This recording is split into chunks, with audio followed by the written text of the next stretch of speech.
السلام عليكم ورحمة الله وبركاته. الحمد لله رب العالمين، والعاقبة للمتقين ولا عدوان إلا على الظالمين، وأشهد أن لا إله إلا الله وحده لا شريك له ولي الصالحين، شهادة نرجو بها النجاة يوم الدين. وأشهد أن سيدنا ونبينا محمدا عبده ورسوله المبعوث رحمة للعالمين. اللهم صل وسلم وبارك على سيدنا ومولانا محمد سيد المرسلين وإمام المتقين ورحمة الله تبارك وتعالى للعالمين، وعلى آله وأصحابه ومن سار على نهجه واستنى بسنته واهتدى بهديه ودعا بدعوته وقتفى أثره إلى يوم الدين. سبحانك لا علم لنا إلا ما علمتنا إنك أنت العليم الحكيم. رب اشرح لي صدري ويسر لي أمري واحلل عقدة من لساني يفقه قولي. اللهم علمنا ما ينفعنا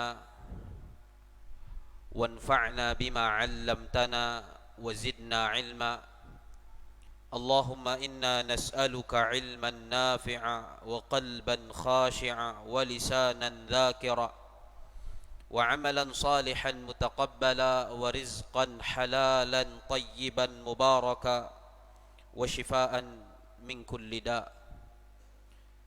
اللهم أخرجنا من ظلمات الوهم وأكرمنا بنور الفهم وافتح علينا بمعرفة العلم وسهل أخلاقنا بالحلم. اللهم اجعلنا من الذين يستمعون القول فيتبعون أحسنه. اللهم افتح علينا فتوح العارفين وهب لنا ما وهبته لعبادك الصالحين. ثم أما بعد. Alhamdulillah, puji syukur kita panjatkan kepada Allah Subhanahu wa taala yang sampai saat ini Allah masih memberikan nikmat umur kepada kita semua.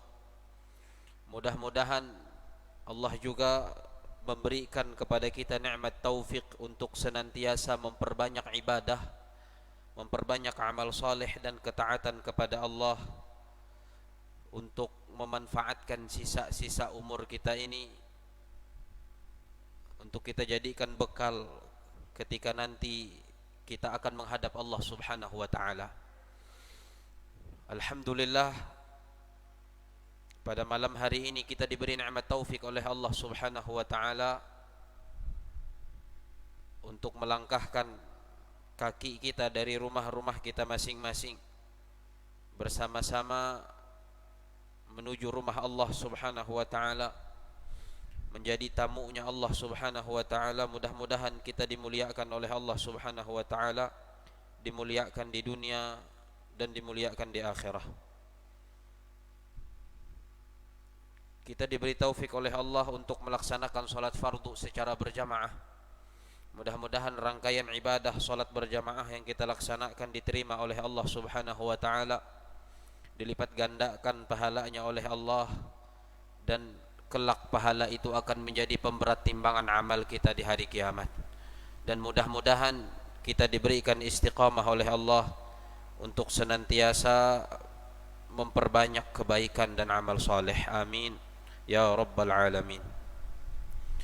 Salawat dan salam mudah-mudahan selalu tercurahkan, terlimpahkan kepada Rasulullah sallallahu alaihi wasallam, kepada keluarga-keluarga beliau, istri-istri beliau, putra-putri beliau, juga kepada para sahabat beliau serta orang-orang yang senantiasa setia mengikuti ajaran beliau dan istiqamah untuk menjalankan sunnah-sunnah beliau sampai hari kiamat nanti. Amin ya rabbal alamin.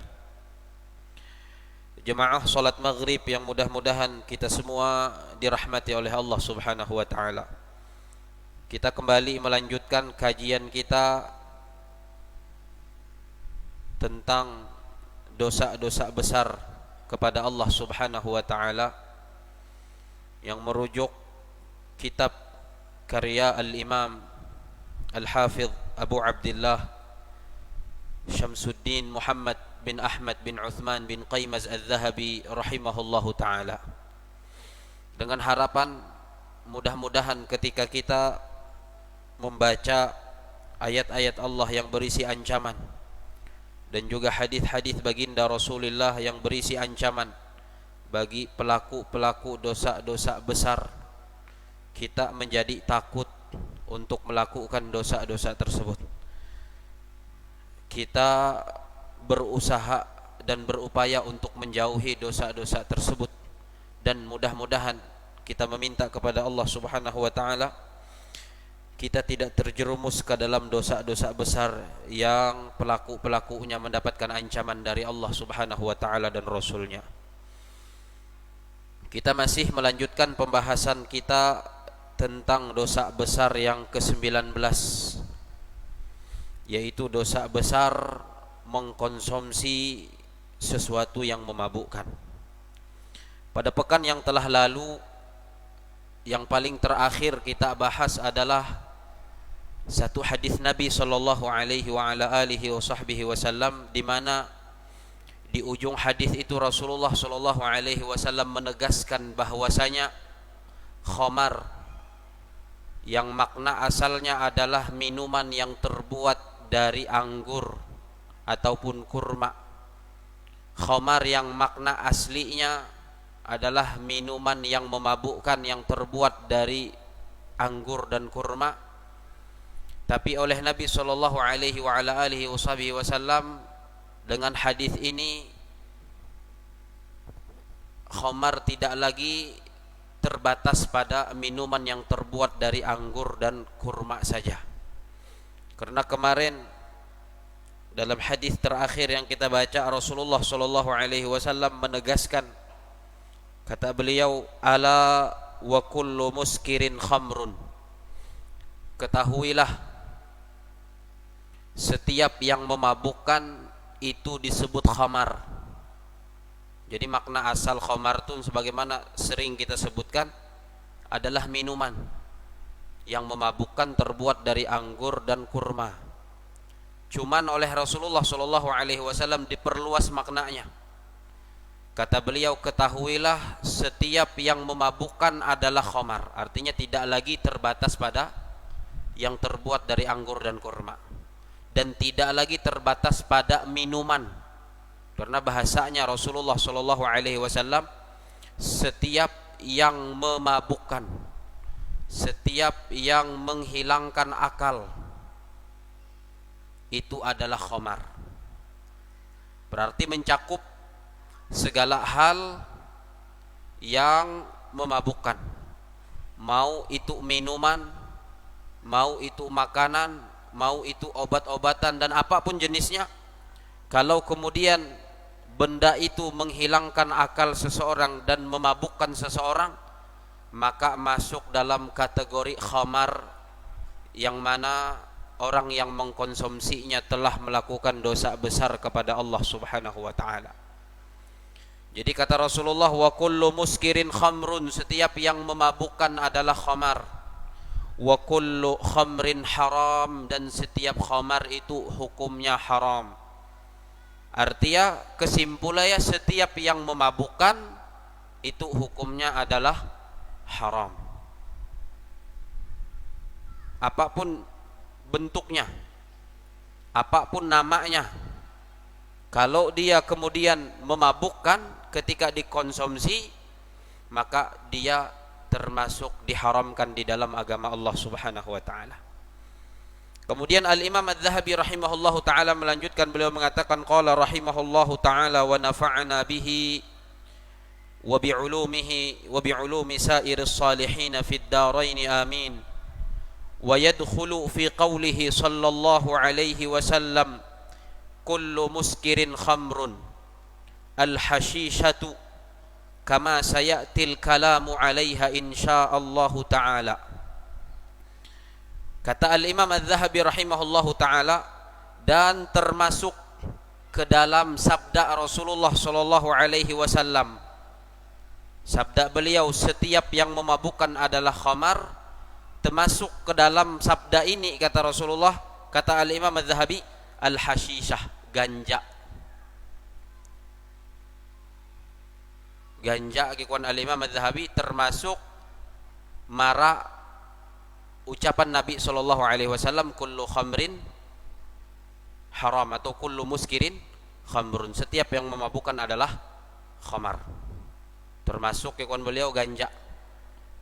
Dan tidak hanya ganja mah sebenarnya, nang lain-lain kita hantamein, maka Al-Imam Az-Zahabi menyebutkan ganja saja karena yang mulai ada di zaman beliau ganja tuh.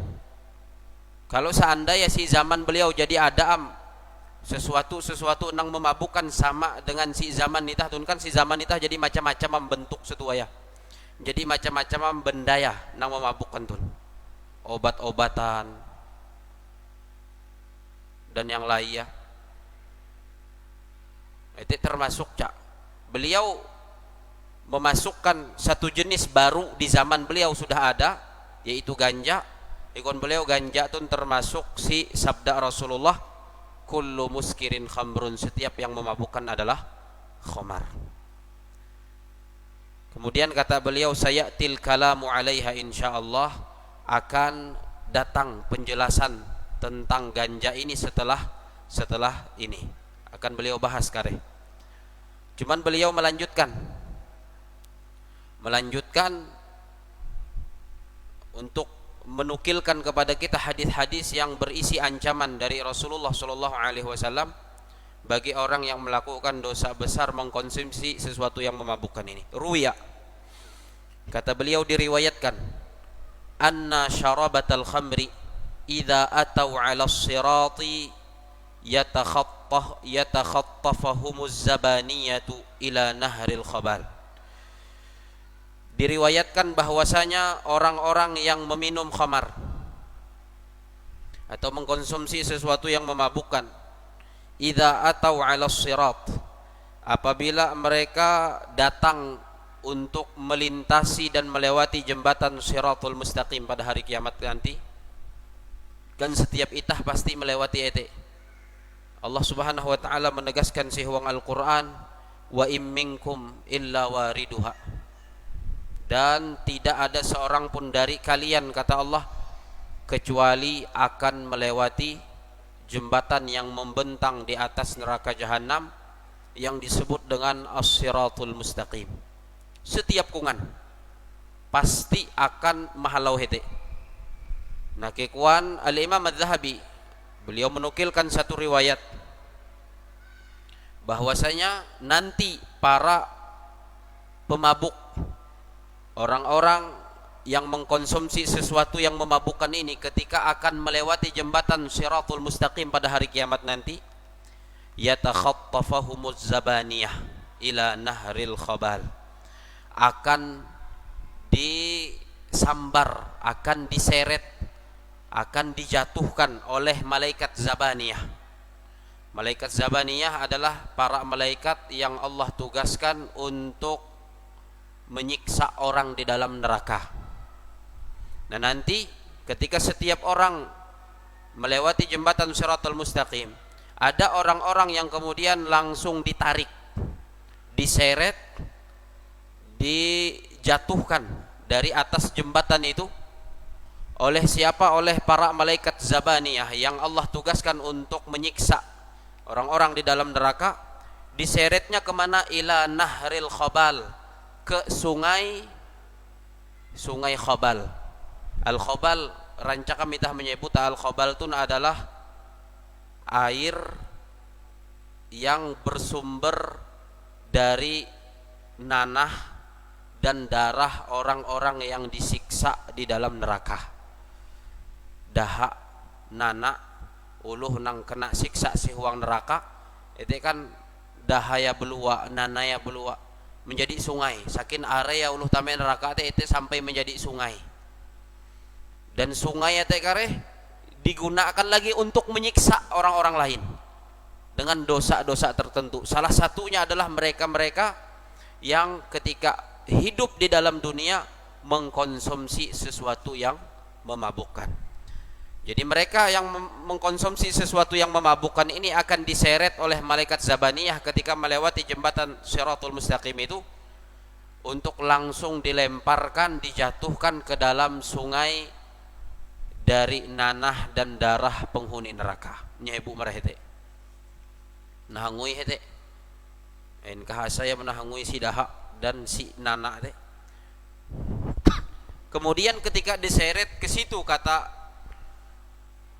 Al-Imam Al-Zahabi dalam riwayat ini, fayusqawna bikulli ka'sin syaribuha minal khamri syarbatan min nahril khabal. Mereka akan diberi minum dari setiap satu gelas yang pernah mereka minum dari khamar di dunia. Setiap ije gelas dari khamar nang pigi ihu pasi dunia, maka kareh akan diberi satu gelas juga dari darah, dari nanah nang ada si huang sungai itu nah. 2 gelas ia pigi maihup minuman keras di dunia, maka nanti juga akan diberi minum 2 gelas dari darah dan nanah penghuni neraka, si huang neraka teh. Semakin are ije botol, berarti ije botol ja ia maihup dahak, maihup nanah penghuni neraka teh. Nang are bebanaran sejumlah berapa nang pigi iihupa etek kareh nang akan iihupan mara iya ketika iya inyeret hi malaikat Zabaniyah mara huang sungai dahak dan sungai nana, sisa-sisa penghuni neraka teh. Nah itu dahaya nanaya nang iihupan teh beda dengan dahak dan nana nang ada si dunia. Beliau melanjutkan, kekuan beliau, falau anna tilka syarbah tusabbu minas sama, kalau seandainya satu kali minuman yang diberikan kepada orang yang meminum khamar ketika di dunia itu, di dalam neraka nanti, satu tegukan dahak dan nana, kalau seandainya inumpahan, ditumpahkan, bahasa pembuang teh iarian mara langit, maka kekuan beliau la ahraqatis samawati min harriha, maka ije tumpahan tena akan membuat langit-langit terbakar.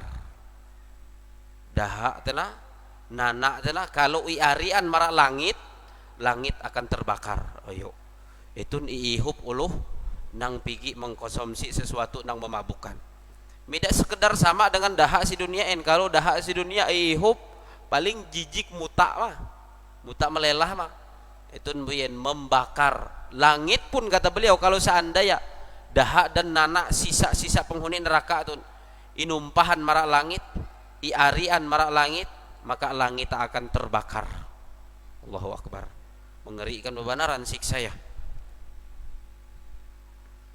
Ikon beliau na'udzubillahi minha, kita berlindung kepada Allah Subhanahu wa taala dari ngerinya sungai yang terbuat dari darah dan nanah sisa penghuni neraka ini.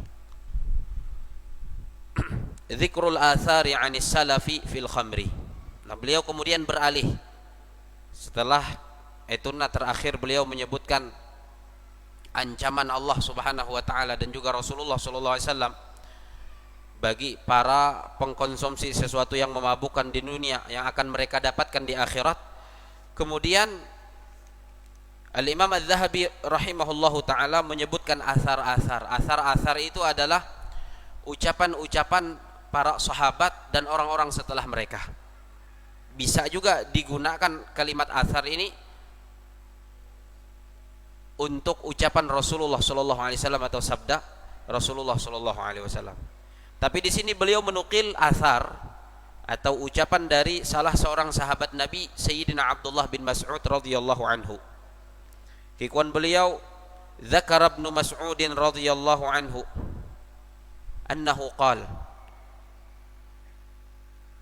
disebutkan bahwasanya Sayyidina Abdullah bin Mas'ud radhiyallahu taala anhu berkata, kikuan Sayyidina Abdullah bin Mas'ud, idza mata syaribul khamri, apabila orang yang mengkonsumsi sesuatu yang memabukkan meninggal atau mati, fadfanuhu, maka kuburlah, ingubur iwan beliau, thumma slabuhu ala khasyabah, kemudian ketika hendak mengubur teh jenazah imeteng si kayu, imeteng beda sekedar iandak si huang lahat mah, tapi imeteng si kayu nameen huang lubang kubur lagi kon beliau, sangko uluh nang kana salib peta imeteng lo si kayu gitu ya, hawi macam mete ikon beliau ingubur, tapi sebelum menutup lubang ate imeteng si kayu, kemudian thumman basyu anhu qabrah,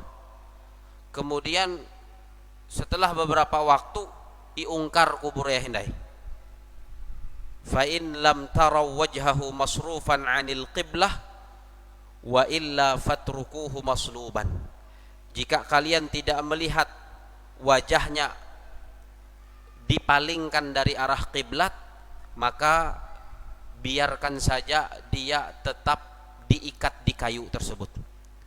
Artinya ucapan Sayyidina Abdullah bin Mas'ud radhiyallahu taala anhu wa ardhahu itu menerangkan, menegaskan bahwa uluh nang kebiasa ya waktu belum mengkonsumsi sesuatu nang memabukkan dan midak sempet bertaubaten sampai ia mati, kareh setelah ia ingubur, maka jenazah nang asalah ketika uluh membuat tamara kuburan teh mana hadap kiblat, kareh teh beberapa waktu ikuan beliau jenazah tun pasti akan tepaling bau ya dari arah kiblat. Dan arek kejadian setelah itu Imam Az-Zahabi menyebutkan beberapa kisah yang menunjukkan tentang kebenaran yang diucapkan oleh Sayyidina Abdullah bin Mas'ud bahwa pengkonsumsi sesuatu yang memabukkan apabila dia mati kemudian dikuburkan, imbungkar bihindai kubur teh bau teh tidak menghadap kiblatam, tepaling daripada kiblat. Kalau siukan itah tun kiblat menghadap marakani, berarti tekuluk uluh nang meninggal teh kan hilak sambil kula mulai dikeh hilakan tahu ilah hetegi kareh ikon Sayyidina Abdullah bin Mas'ud setelah beberapa waktu ingubur buka bihindai kubur raya pasti bau teh menalikut kiblat, atau paling humbui intia iya atun bau ya tidak menghadap kiblatam kalau ia waktu belum pigi mengkonsumsi sesuatu yang memabukkan kemudian tidak sempet bertaubat dari dosa itu sampai tepaling-paling buang kubur ya. Kemudian beliau menukil kembali asar kisah dari Al-Imam Al-Fudail Ibnu Iyad, kikuan beliau, wa 'anil Fudail ibn Iyad annahu hadara 'inda tilmidhin lahu hadarathul wafat. Kikuan beliau bahwasanya Sayyidina Fudail bin Iyad ini hadir di sisi salah seorang muridnya yang dalam keadaan sakaratul maut. Imam Al-Fudail Ibnu Iyad menyengau salah satu muridnya nang waktu ete hendak meninggal bebandaranam dalam keadaan sakaratul mautam. Lalu Sayyidina Fudail tun dikuan beliau faja'ala yulaqqinuhu syahadata wa lisanuhu la yantiqu biha. Sayyidina Fudail mentalqinkan, menuntun muridnya hendak meninggal tena untuk mengucapkan syahadat. Inuntu ya si pindingnya untuk mengucapkan la ilaha illallah. Uluh nak mati itu kan macam itu dianjurkan.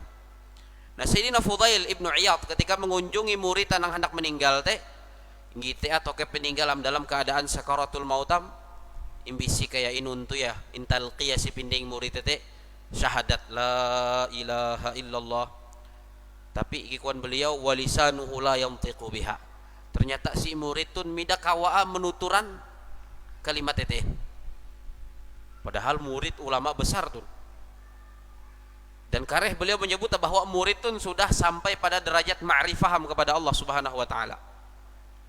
Berarti termasuk maqamah tinggi amca.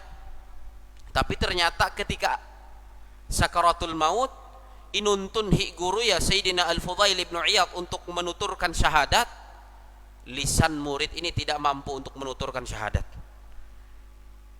Fakarraraha alaihi, lalu diulang terus oleh Sayyidina Al-Fudail bin Iyad. Diulang terus, berupaya supaya murid tuh sebelum meninggal kawan mengucapkan kalimat la ilaha illallah deh. Tapi ternyata muridnya malah berucap.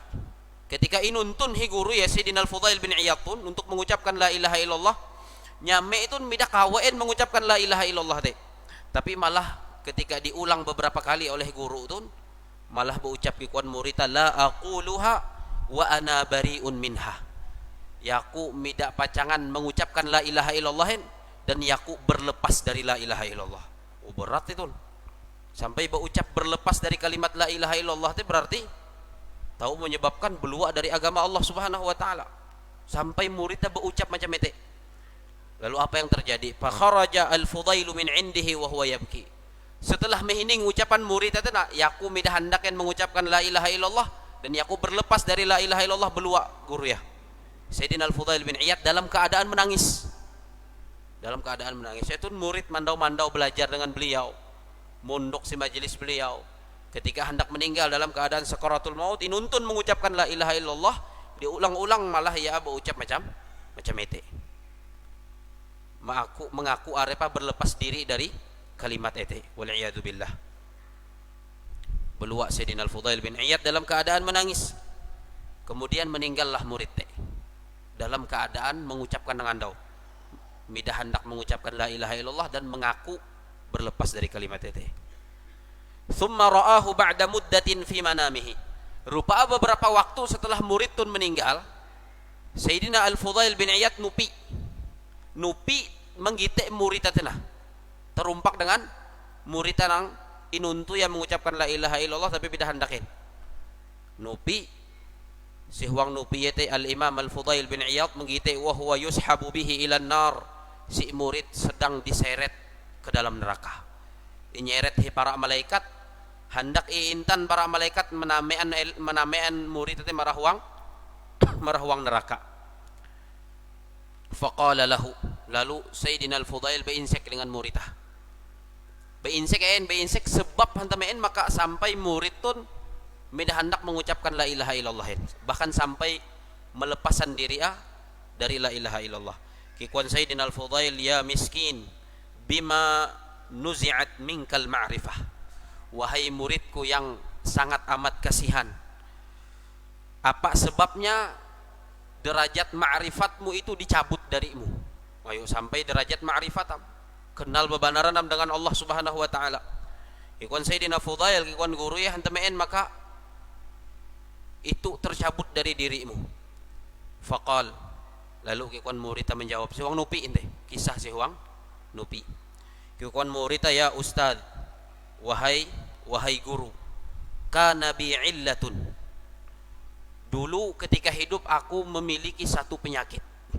Ada penyakit fa ataitu ba'dal atibba, lalu aku datang ke sebagian tabib, mara dokter, mara mantri lah kalau siukan itah. Ikuya bihin, wahai guru, kula tun may ina penyakit dan kula dumah mara tabib, mara dokter. Faqala li, lalu kikuan dokter kikuan tabib menyarankan menengah resep obat nain resep tashrabu fi kulli sanatin qadahan minal khamri. Kikuan dokter etun obat penyakitmu tun setiap ije tahun sekali ikau maihup ije gelas khamar.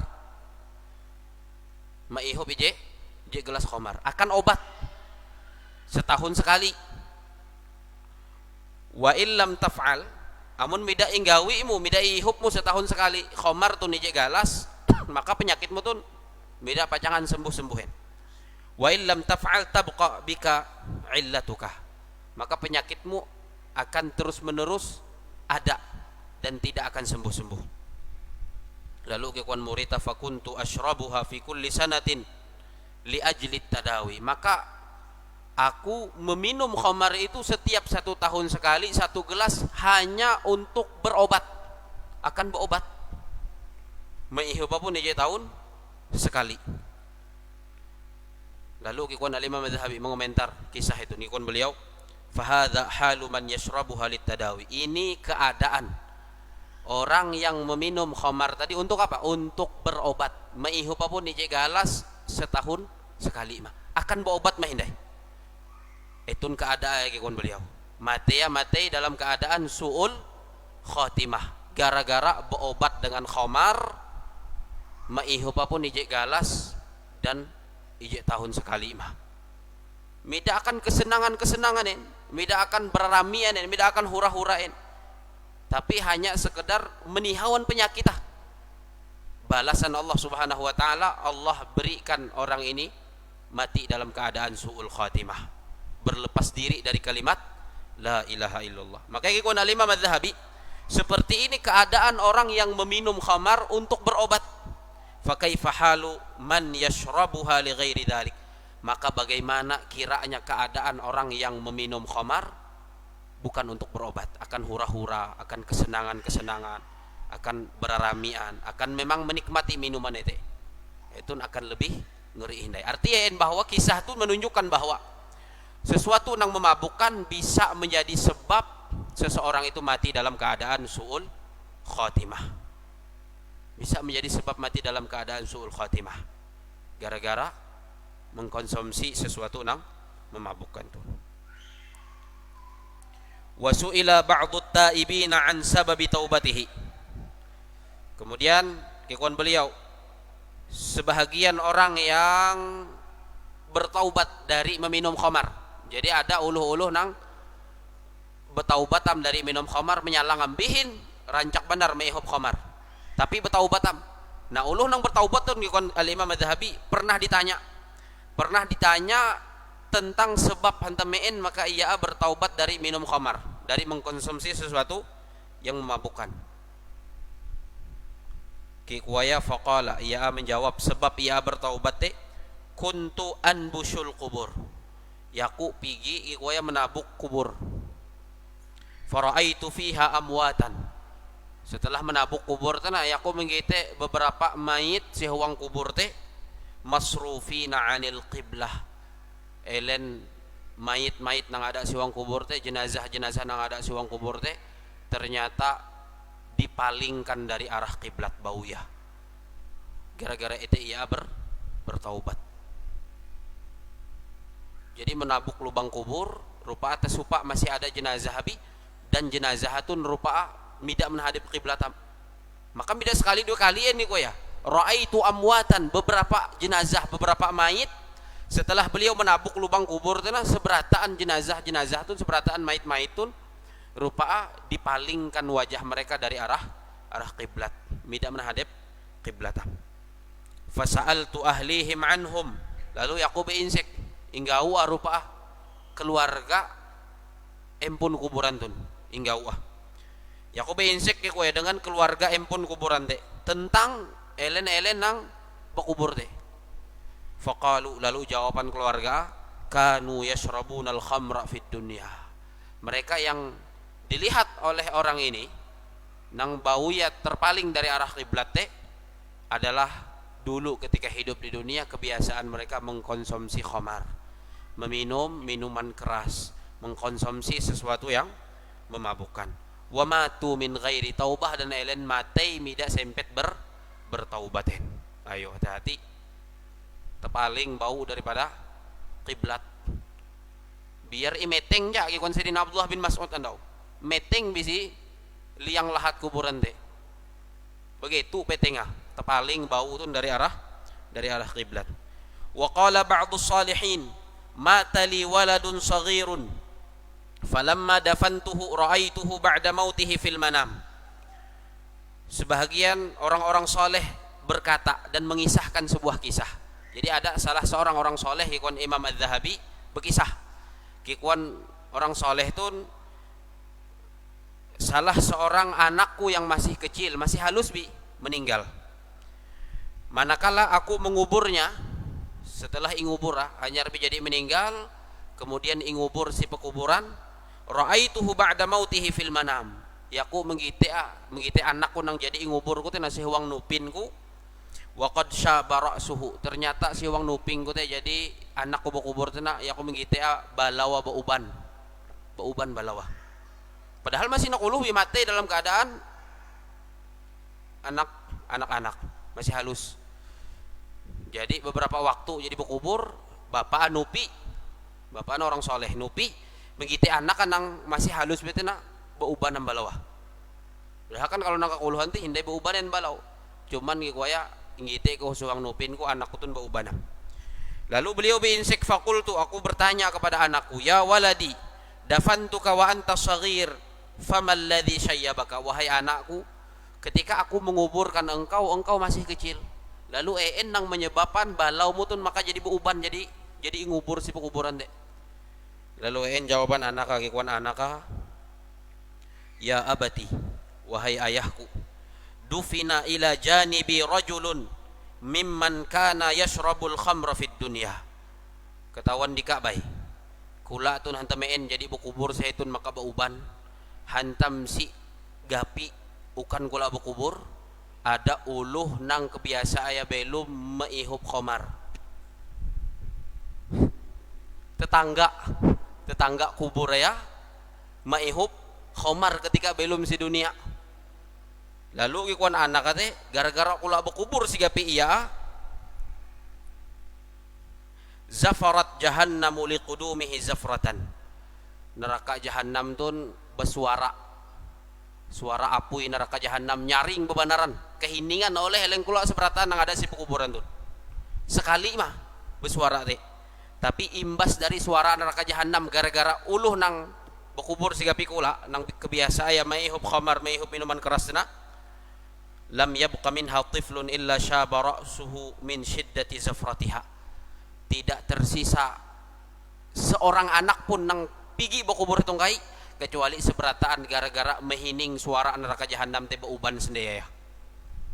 Gara-gara temen maka neraka jahanam tun mahinyau nyaring macam itu gara-gara uluh nang berkubur si gapi atena dan iya waktu belum sedunia mengkonsumsi khamar, mengkonsumsi minuman yang memabukkan. Bahaya teh ngubur di hadapan teh bauban nakakuluhan nang meninggal bihin gara-gara uluh nang maihub khamar ketika belum si dunia. Jadi imbas teh tidak sekedar iya ama nang menerima siksaan dari Allah Subhanahu wa taala, tetangga kubur ya dapat imbas saja sampai bauban balau nakakuluhan gara-gara sebab iya suara neraka jahanam keheningan oleh mereka-mereka yang ada di dalam kubur, dan satu kali suara neraka jahanam itu menyebabkan rambut-rambut anak-anak kecil di situ menjadi berhuban. Na'udzubillahi minha, kita berlindung kepada Allah Subhanahu wa taala dari yang demikian itu. Wa nas'alullaha al-'afwa wal 'afiyah, dan kita memohon ampun kepada Allah Subhanahu wa taala dan memohon afiat mimma yujibul 'adzab fil akhirah, dari dosa-dosa yang menyebabkan kita mendapatkan siksa di akhirat. Fal wajibu 'alal 'abdi, maka wajib kikuan beliau atas setiap hamba an yatuba ilallah ta'ala, bertaubat kepada Allah Subhanahu wa taala. Ayo ngeri itu beliau masih membahas setelah beliau menukil kisah-kisah kan beliau menganjurkan lakas-lakas bertaubat, lakas-lakas minta ampun kepada Allah Subhanahu wa taala, lakas-lakas kembali kepada Allah Subhanahu wa taala, bertaubat dari dosa-dosa nita kehbihin pigi menggawi dosa-dosa macam itu, melaku ampun dengan Allah. Kalau sampai mati tidak sempet bertaubat, maka siksanya ngeri, siksanya sangat-sangat ngeri benar. Fal wajibu 'alal 'abdi, kewajiban seorang hamba an yatuba ila Allah taala, bertaubat kepada Allah taala qabla an yudrikahul maut, sebelum kematian datang kepadanya, wa huwa 'ala asyarri halatin, dia dalam keadaan belum bertaubat, dalam keadaan seburuk-buruk keadaan, fayulqa finnar, sehingga membuatnya nanti dilemparkan ke dalam neraka. Na'udzubillahi minha, kita berlindung kepada Allah dari yang demikian itu. Kemudian faslun, pasal, wal hashisatul masnu'atu min waraqil qunnabi haramun kal khamri yuhaddu syaribuha kama yuhaddu syaribul khamri wa hiya akhbathu minal khamri. Kikuan beliau, ganja yang terbuat dari pohon ganja atau daun ganja ete hukumah haram cak. Hukumah haram cak kal khamri, seperti minuman keras. Sama abi kawan beliau. Itu janji beliau akan membahas tentang ganja nanti. Dan pelaku kawan beliau uluh nang mengkonsumsi ganja tun yuhaddu syaribuha, diberikan had. Had itu hukuman yang sudah ditentukan oleh syariat Islam untuk diberlakukan di dunia. Jadi ada uluh nang melakukan dosa-dosa tertentu dibalas di dunia, araya had. Misal uluh nang membunuh uluh lain, itu nanti ada hata, aran hata qisas. Qisas itu juga dibunuh. Jadi uluh nang membunuh uluh lain, balas saya dibunuh, itu araya had. Atau misalnya uluh nang berzina dan ia atun bujang, maka hata dicambuk 100 kali kemudian diasingkan dari tempatnya. Atau uluh berzina dan ia pergi menikah, maka hata dirajam, dinepek dengan batu macam itu. Nah, uluh nang maihub khamar tun, mengkonsumsi minuman keras, si huang syariat Islam ti ada had aja, ada hukum aja seharusnya kalau seandainya negara teh berhukum dengan hukum Islam. Tapi kalau suka nitah kan tidak berhukum dengan hukum Islamin, maka tidak berlakuin hukum Islam tun. Had-had bagi pelaku dosa-dosa tertentu itu tidak diterapkanin. Hantam tidak berasas dengan syariat Islamin. Nah, si huang syariat Islam sebenarnya uluh nang mengkonsumsi khamar atau yang lain kawan beliau, sama uluh nang mengkonsumsi ganja tun atau nang lain kica, etete ada hata. Hata adalah 80 kali cambuk. Maihub jika sampai mabuk, maka hukumnya incambuk berapa? 80 kali. Kalau bihin si zaman Nabi itu mencambuk apa pelapah kurma. Tahun mun zaman itu hatun, apa pelapah sawit kepehe menapa pelapah sawit itu. Ada duhia. Tapi hantam tidak berlakuin, tidak diterapkan hukum Islam yang seukan itah, maka bebas bi uluh maihub. Bebas bi uluh bermabuk-mabukan. Nah, kalau hatun tidak injalanan yang si dunia berarti kareh ada balas saya bagi elen-elen nang melakukan dosa besar macam itu si akhirat kareh, atau si wang kubur mulai amca ada siksa Allah Subhanahu wa taala. Jadi itu ikon beliau ganja tun sama dengan khomar ja. Kalau khomar uluh nang meihu pak diberikan hukum had, maka uluh nang mengkonsumsi ganja dan yang lainnya kita diberikan hukum had juga. Wahya akhbathu minal khamri, bahkan ikon beliau ganja itu lebih parah ini daripada khamar, lebih buruk daripada minuman keras ini. Min jihati annaha tufsidul aqla, dari sisi bahwasanya ganja itu merusak akal, wal mizaj, dan merusak mental uluh nang mengkonsumsi ang gitu be. Uluh nang mengkonsumsi akal rusak, mental kita rusak ya, akhlak makin rusak ya. Hatta yasira fir rajuli takhannusun wa diyasah, sampai gara-gara mengkonsumsi ganja itu nikon beliau uluh hatuwe itu lalu bebencongan, atau ada narina nihau sifat pencemburu gara-gara ganja itu menjadi diyasah, menjadi dayus nang midada rasa ghirah, rasa cemburu nah macam itu berat ini berarti nikon beliau, makanya antamein maka inyamaan dengan khamar pelaku ini enggak hukum hadja, antam ternyata ganja itu jauh lebih buruk, jauh lebih merusak daripada khamar tanah.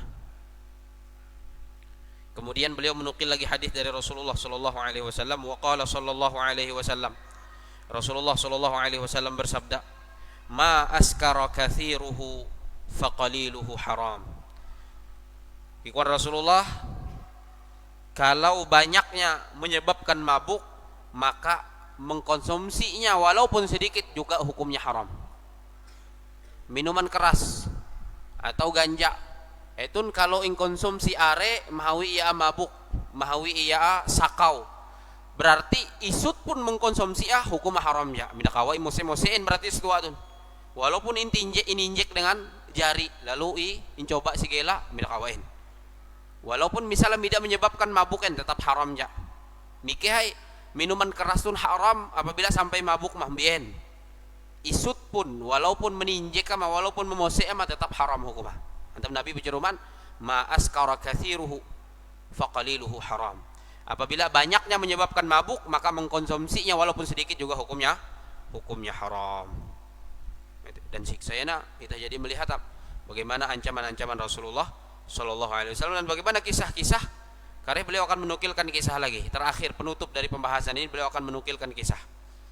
Itu kisah-kisah nyata yang beliau nukil dari orang-orang soleh terdahulu. Kisah muridnya Sayyidina Imam Al-Qadhi Iyad atau Al-Fudail bin Iyad rahimahullahu ta'ala, dan para orang-orang soleh, bagaimana dampak buruk dari khamar ini, dia mengundang siksa di dalam kubur, lebih-lebih lagi di akhirat nanti. Mudah-mudahan kita dijauhkan oleh Allah Subhanahu wa taala dari dosa yang macam ini dan dosa-dosa besar lainnya kepada Allah Subhanahu wa taala. Mudah-mudahan kita selalu diberi taufik dan hidayah oleh Allah Subhanahu wa taala untuk berada di dalam kebaikan, untuk melakukan kebaikan-kebaikan dan ketaatan kepada Allah Subhanahu wa taala. Amin ya rabbal alamin. Subhanakallahumma wa bihamdik, asyhadu an la ilaha illa anta, astaghfiruka wa atubu ilaik.